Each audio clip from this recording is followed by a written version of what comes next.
बिस्मिल्लाहिर्रहमानिर्रहीम। लाखों दरूद पाक हज़रत मोहम्मद सल्लल्लाहु अलैहि वसल्लम और आप सल्लल्लाहु अलैहि वसल्लम की आल पर। अस्सलामु अलैकुम। मेरा नाम इफ्तिखार अहमद है और आप मेरा यूट्यूब चैनल नॉलेज देख रहे हैं। बर सग़ीर के मशहूर गुलकार मोहम्मद रफ़ी के मुतल्लक़ एक सीरीज़ शुरू की हुई है। उस सिलसिले में आज की वीडियो का उन्वान है हज़ारों आएंगे लेकिन कोई और मोहम्मद रफ़ी नहीं होगा। बर्फ़ानी पहाड़ियों पर खुलकर अपनी मोहब्बत का इजहार करते हुए शम्मी कपूर को जब याहू चाहे कोई मुझे जंगली कहे गाने के लिए आवाज़ की ज़रूरत पड़ी तो उन्होंने मोहम्मद रफ़ी की आवाज़ में वो अल्हड़ बांकपन पाया। वहीं जब बात इश्क की रूहानी शक्ल की आई तो मोहम्मद रफ़ी ही एक कव्वाली को आवाज़ देते नज़र आए।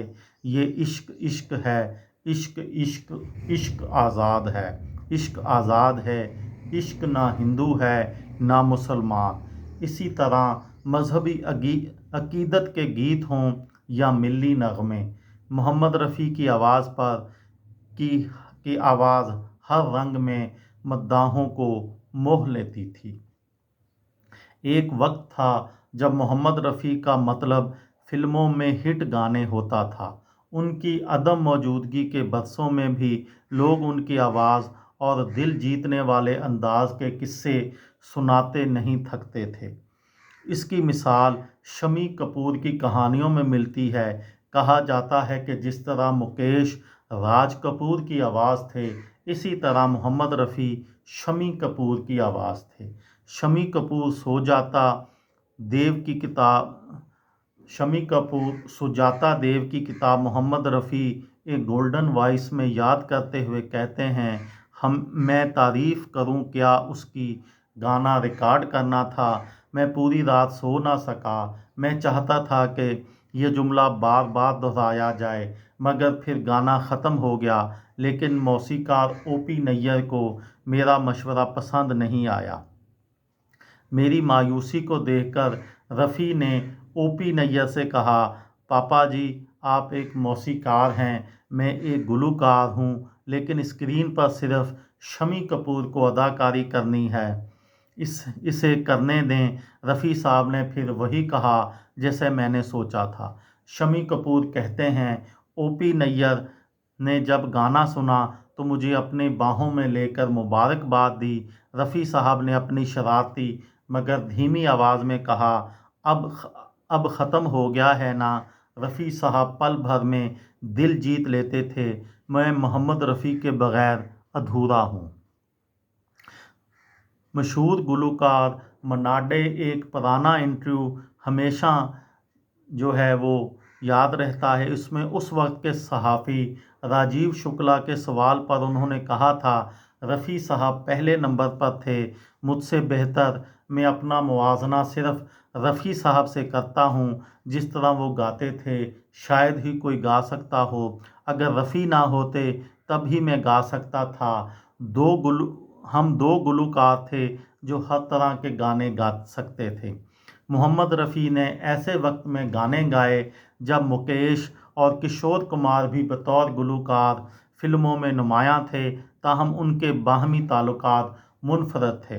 मुकेश के बेटे नतन मुकेश ने बताया कि उनके दरमियान ताल्लुकात बहुत खूबसूरत थे। मैं हैरान होता था जब मुकेश जी फ़ोन उठाते और रफ़ी साहब से कहते, रफ़ी मियाँ आपने ये गाना बहुत खूबसूरत गाया है, काश मैं आपकी तरह गा सकता। कभी कभी रफ़ी साहब फ़ोन करते कि मुकेश तुमने बहुत खूबसूरत गाया है।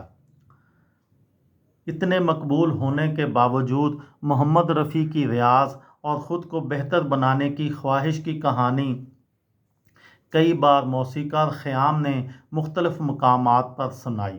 ख़याम ने बताया कि रफ़ी मुझे बार बार पार्टियों में बुलाया करते थे। मैंने सोचा कि क्या मामला है। फिर मेरे पास रफ़ी साहब की तरफ से एक दरख्वास्त आई कि बराए मेहरबानी मेरी आवाज़ में मिठास पैदा कर दें। ये तब था जब रफ़ी अपने अरूज पर थे। मुझे यकीन नहीं आ रहा था कि इन दोनों रफ़ी हाई पिच में गाने गाते थे। ख़याम का कहना है, मैंने उनके सामने कुछ शराइत रखीं, जैसे भूल जाएं वो बहुत बड़े गुलूकार हैं। रिहर्सल के दौरान उनके पास कोई नहीं होगा, इस दौरान वो किसी से फ़ोन पर बात भी नहीं करेंगे। रफ़ी साहब ने मुकम्मल इत्तेकाज़ के साथ मुझसे तरबियत ली। नतीजा ये निकला कि जब उन्होंने गज़ल गाई तो वो मिठास मिली जो रफ़ी चाहते थे। उनकी गुलूकारी के अलावा जिस चीज़ के लिए लोग अक्सर मोहम्मद रफ़ी की तारीफ़ करते हैं, वो उनका पुरसुकून और शाइस्ता अंदाज़ था। ये थी मेरी आज की वीडियो। किसी दोस्त को, किसी भाई को, किसी बहन को फ़ायदा हो तो मुझे दुआओं में याद रखिएगा। दिल दिल पाकिस्तान, जान जान पाकिस्तान। अस्सलामु अलैकुम।